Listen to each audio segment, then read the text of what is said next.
आइए फ्रेंड्स, बात करते हैं इनकम टैक्स एक्ट के सेक्शन 43B की।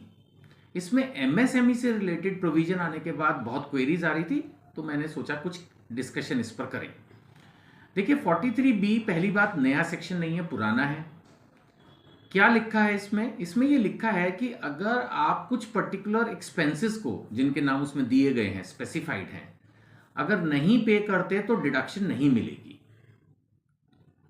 होता क्या है, मोस्टली बिजनेस अकाउंट्स जो बनते हैं वो एक्रूअल बेसिस पर बनते हैं, जो कि इनकम टैक्स में अलाउड है। यानी एक खर्चा अगर ड्यू हो गया, साधारण भाषा में बोलते हैं खड़ा हो गया, तो आपको डिडक्शन मिल जाती है, पेमेंट आप आगे पीछे करते रहते हो।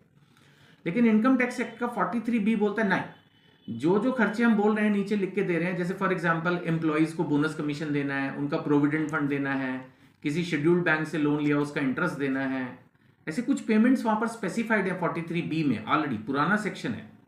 अगर आप पेमेंट टाइम से नहीं करोगे तो फिर जिस फाइनेंशियल ईयर में पे करोगे उसमें डिडक्शन मिलेगी। अब 43B जो है वो क्लॉज H उसमें ऐड कर दिया और एमएसएमई के लिए प्रोविजन क्रिएट कर दिया। प्रोविजन ये है कि अगर किसी बायर ने एमएसएमई यूनिट से प्रोडक्ट खरीदा हो या सर्विस ली हो तो उसकी पेमेंट उसको एमएसएमई डी एक्ट 2006 में है, उसमें सेक्शन 15 में जो बात लिखी है उसके हिसाब से करनी होगी, नहीं तो डिडक्शन तब मिलेगी जब पेमेंट होगी। अब सेक्शन 15 में क्या लिखा है, उसको डिडक्शन कब मिलेगी? उसको डिडक्शन मिलेगी अगर कोई एग्रीमेंट नहीं है। Suppose there is no agreement at all, तब तो 15 दिन में पेमेंट करनी जरूरी है। और अगर एग्रीमेंट है तो जितना एग्रीड पीरियड है या तो उसमें दे दो या मैक्सिमम 45 डेज। यानी अगर एग्रीमेंट बड़ा पीरियड भी बात करता है तब भी मैक्सिमम 45 डेज में देना। अब कल ही एक बिजनेसमैन बड़े कंफ्यूज थे, सर 15 दिन 45 दिन समझ नहीं आ रहा है। दोबारा बोलता हूं, अगर कोई एग्रीमेंट नहीं है तो 15 दिन में देना है, अगर एग्रीमेंट है तो मैक्सिमम 45 डेज है।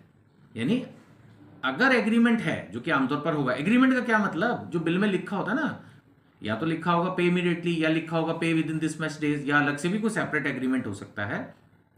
तो आपको एग्रीड पीरियड में पे करना है, लेकिन एग्रीड पीरियड हमारा 3 महीने या 6 महीने, उससे नहीं चलेगा।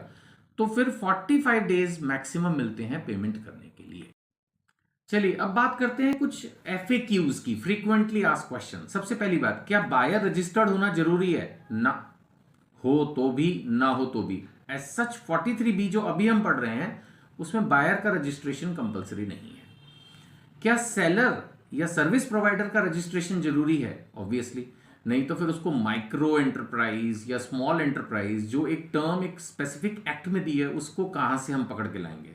यानी कि सेलर का रजिस्ट्रेशन जरूरी है। अब आप बोलेंगे सर सेलर को पहचाने कैसे? देखो, माइक्रो और स्मॉल में डिफरेंस है, उसको छोड़ दो आप, नहीं तो कंफ्यूज हो गए। आप ये समझ लो, अगर मोटा माटी आप ट्रेडर हो या मैन्युफैक्चरर भी हो, वटेवर, अगर आपकी टर्नओवर 50 करोड़ से कम है तब आप इस बेनिफिट के लिए एलिजिबल हो।